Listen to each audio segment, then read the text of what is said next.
আসসালামু আলাইকুম। পঞ্চম শ্রেণীর গণিত বই নিয়ে তোমাদের সাথে ধারাবাহিকভাবে আলোচনা করছিলাম, তার ধারাবাহিকতা এখন তোমাদের সাথে 42 নম্বর পৃষ্ঠা নিয়ে আলোচনা করব। তাহলে আমরা যদি এখন করি, খুবই সহজে আমরা চাইলে করতে পারবো। প্রথমে দেখো 13 ও 16 এর গসাগু নির্ণয় করতে বলেছে। তো গসাগু মানে কি আমরা জানি, 13 বা 16কে ভাগ করা যায় এমন কোনগুলো গুণনীয়ক আছে, গুণনীয়ক লিখতে বলেছে।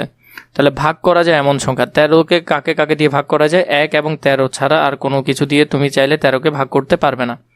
13কে ভাগ করতে পারবে হয় 1 দিয়ে অথবা 13 দিয়ে, এছাড়া অন্য কোনো সংখ্যা দিয়ে এটাকে ভাগ করা যাবে না। 16 এর গুণনীয়ক, 16কে কী দিয়ে ভাগ করা যায়, 16কে 16 1 দিয়ে করা যায়, 8 দুগুণে 16 2 দিয়ে করা যায়, 4 চারা 16 4 দিয়ে করা যায়, তারপরে 8 দিয়ে 16 8 দুগুণে 16 করা যায়, 16কে 16। তাহলে এই সংখ্যাগুলো দিয়ে ওকে ভাগ করা যায়। এখন দেখো 13 ও 16 এর সাধারণ গুণনীয়ক, সাধারণ গুণনীয়ক মানে 13 এবং 16 এর মধ্যে কোন উৎপাদকগুলো মিল আছে, যেমন ধরো এখানে 1 এখানে 1, এই দুইটা ছাড়া অন্য কোনো কিছুই মিল নেই, তাহলে তাদের সাধারণ গুণনীয়ক হবে কত, 1। গসাগু হবে কত, তাদের গসাগু হবে 1, কারণ সর্বোচ্চ এবং সর্বনিম্ন মিল আছে কত, একই মিল আছে। তো আমরা যদি 2 নম্বরটা করি, 2 এর মধ্যে 11 ও 17 এর গসাগু নির্ণয় করি। 11 এর গুণনীয়ক কত হবে, 1 এবং 11 ছাড়া কোনো গুণনীয়ক কিন্তু ওর নাই, কারণ ও 1 এবং 11 ছাড়া ওকে অন্য কোনো সংখ্যা দিয়ে ভাগ করা যায় না।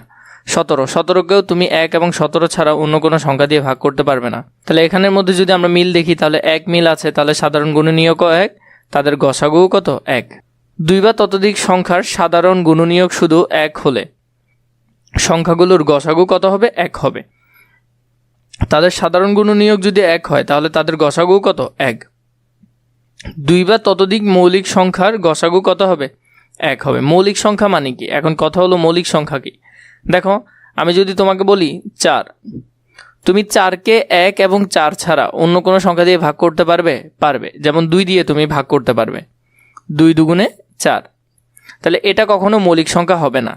মৌলিক সংখ্যাকে 1 এবং ওই সংখ্যা ছাড়া অন্য কোনো সংখ্যা দিয়ে ভাগ করা যায় না। যেমন 3কে তুমি চাইলে 1 দিয়ে ভাগ করতে পারবে, 3 দিয়ে করতে পারবে, কিন্তু ছাড়া অন্য কোনো সংখ্যা দিয়ে 3কে ভাগ করতে পারবে না। তো যাকে অন্য কোনো সংখ্যা দিয়ে ভাগ করা যায় না, তাকে কি বলে, মৌলিক সংখ্যা বলে।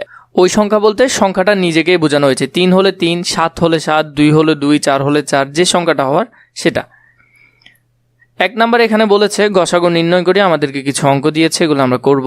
তো এখানে 9 এবং 11টা আমি আগে তোমাদেরকে উপরের সাথে মিল করে দেখিয়ে দিচ্ছি, এরপরে তোমাদেরকে আলাদা করে এগুলোর সমাধান দিব, যেগুলো তোমরা দেখে সহজে করতে পারবে। কিন্তু আগে তো বোঝা প্রয়োজন, সেটা আমরা এখান থেকে একটু করে নিই। তোমাদের জন্য আমি এটাকে সুন্দর করে সাজিয়ে নিলাম। তাহলে আমাদের একটা হলো প্রথমটা 9, আর একটা হলো আমাদের 11। তো 9 এর গুণনীয়ক কি হবে, 9 এর গুণনীয়ক হবে, এখানে আমরা 3ও দিতে পারি, আবার 9ও দিতে পারি, কারণ 3 দিয়েও তুমি চাইলে 3 তিরিকা 9 করতে পারবে। 11 এর কি হয়, 1 এবং 11ই হয়, এছাড়া অন্য কোনোটা হয় না। তাহলে এখানে 9 এবং 11 এর সাধারণ গুণনীয়ক কি হবে, একই হবে। কত হবে, একই হবে। তাহলে 9 এবং 11 এর গসাগু কত হবে, 9 এবং 11 এর গসাগু কত হবে, 1 হবে। তাহলে এখান থেকে আমরা এটা সুন্দর করে করতে পারলাম, যেভাবে করার কথা ছিল। বাকিগুলো আমি তোমাদেরকে দেখিয়ে দিচ্ছি কিভাবে করবে। তাহলে এখানে মধ্যে 9 এবং 11 এরটা করে দিচ্ছি তোমাদেরকে, সেটা এখান থেকে করতে পারো। এখানে 9 হবে এবং এদের গুণনীয়ক হলো 1, 11, এরপর এদিকে যদি 9 এবং 11 এর একসাথে দাও তাহলে হলো 1। তাহলে 9 এবং 11 এর গসাগু আমরা কত দেখলাম, 1 দেখলাম। এরপরে 17 এবং 18 এটা পরেরটা যদি দেখি 1, 17, আর এখানে 18 হলো তুমি 1, 2, এখানে 3 হবে না। 18 এরটা যদি আমরা বের করি 1, 2 হবে। এরপরে হলো যে 9 দুগুণে 18, 9 হবে। এরপরে আরেকটা হবে 18। তাই এগুলো তোমরা একটু ঠিক করে নিবে আর কি, আমি তোমাদেরকে ঠিক করে দিচ্ছি। 17, 18 এর সাধারণ গুণনীয়কগুলো হবে 1 এবং গসাগু হবে 1। এরপর 23 এবং 24 এর ক্ষেত্রে 1, 23, আর 24 এর ক্ষেত্রে হবে 1, আর এদিকে হবে 12, 12 দুগুণে 24। এরপরে হবে 4, এগুলো আমি তোমাদেরকে সুন্দর করে লিখে দিই। তাহলে 24 এটা দিতে পারো 1, এরপরে দিতে পারো এখানে 2, 12 দুগুণে 24, আবার দিতে পারো 4, 4, 6, 24, আবার দিতে পারো 6, এরপরে দিতে পারো 12, এরপরে দিতে পারো 24।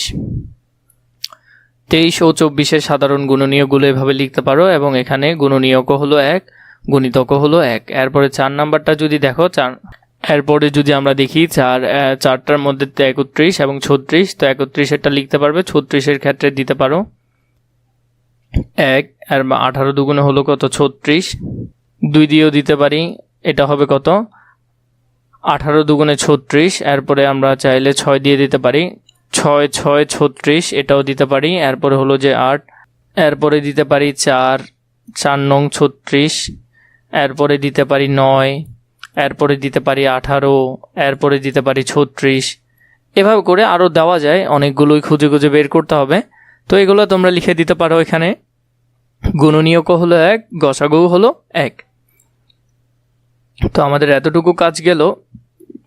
3 নম্বরটা যদি আমরা দেখি, নিচের সংখ্যায় 18 এর গুণনীয়ক 0 দ্বারা আমরা কি করব, এবং 20 এর গুণনীয়কগুলো আমরা এরকম 4 কোণা দ্বারা চিহ্নিত করি। তো এখানের মধ্যে আমরা সেগুলো করবো, এরপরে গসাগু নির্ণয় করি।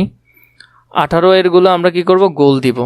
তাহলে 18টা কি হবে, 1 একটা হবে, 2 হবে, 9 দুগুণে 18, 3 হবে না, 4 হবে না, 5 হবে না, 6 হবে না, 3 6 18।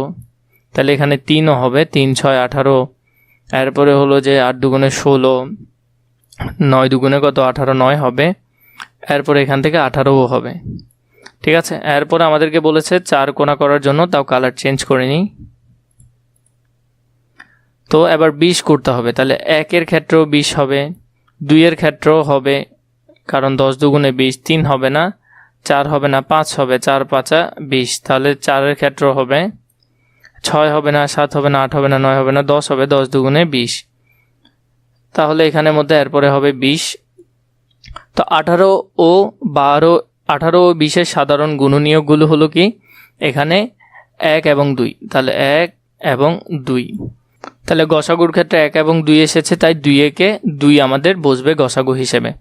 এরপর 2 নম্বরে বলেছ গসাগু নির্ণয় করি। এখানে 12 15, এরপরে হলো যে 18 24, 24 30, 17 20।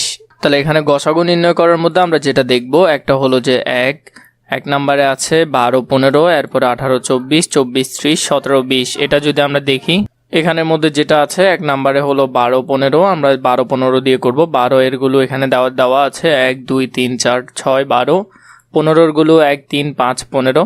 তাহলে এখানে মিল কি, 1 এবং 3-এ কিন্তু মিল আছে। তাহলে গুণনীয়ক হলো 1 আর 3, আর গসাগু মানে গরিষ্ঠ মানে বড়টা হলো কত, 3। পরেরটা হলো 18 এবং 24। 18 এর গুণনীয়কগুলো এখানে দেওয়া আছে এবং 24 এর গুণনীয়কগুলো এখানে দেওয়া আছে। তো এখানের ক্ষেত্রে দেখো মিল কিন্তু অনেকগুলাই আছে, 1 আছে, 2 আছে, 3 আছে মিল। তাহলে এগুলো মিল আছে, তাহলে 1 2 3 6ও মিল আছে। এখানে দেখো উভয় পক্ষে 6 মিল আছে, এখানেও আছে, এখানেও আছে। তো সবচেয়ে বড় কোনটা, সবচেয়ে বড় হলো 6, মানে গরিষ্ঠ সাধারণ গুণনীয়ক। এরপরে হলো যে 3 নম্বরে 24 ও 30, এখানে মধ্যেও লিখবে, মিল আছে এগুলা, তার মধ্যে সবচেয়ে বড় হলো 6। 4 নম্বরটাও 17 এর গুণনীয়ক বের করবে, 20 এর গুণনীয়ক বের করবে। সেখানের মধ্যে সাধারণ গুণনীয়ক মিল আছে একটাই, 1, এবং গসাগু হবে 1। পরবর্তীতে আমাদেরকে এখানে বলেছে 16 এবং 18 সংখ্যা নিয়ে গসাগু নির্ণয়ের একটি গল্প তৈরি করি। আমার গল্পটি হলো 16টি খাতা ও 18টি কলম সর্বাধিক কজন ছেলে মেয়ের মধ্যে সমানভাবে ভাগ করে দেওয়া যাবে। এবার তোমার গল্পটি বলো। তো এখানে তুমি তোমার গল্পটি বলবে, কি বলবে? তাহলে তোমার গল্পটি হবে, রিমা 2 ধরনের চকলেট কিনেছে। এক প্যাকেটে আছে 16টি দুধ চকলেট, আরেক প্যাকেটে আছে 18টি ডার্ক চকলেট। রিমা চায় 2 ধরনের চকলেটকে সমান সংখ্যক করে কোনোটি না ভেঙে কয়েকটি ছোট দলে ভাগ করতে। প্রতিটি দলে যেন 2 ধরনের চকলেটের সংখ্যা সর্বাধিক হয়। তো এইভাবে করে তুমি তোমার গল্পটি এখানে লিখতে পারবে। এই অংশটা সুন্দর করে গল্প হিসেবে বইয়ের এই অংশে লিখলেই হবে।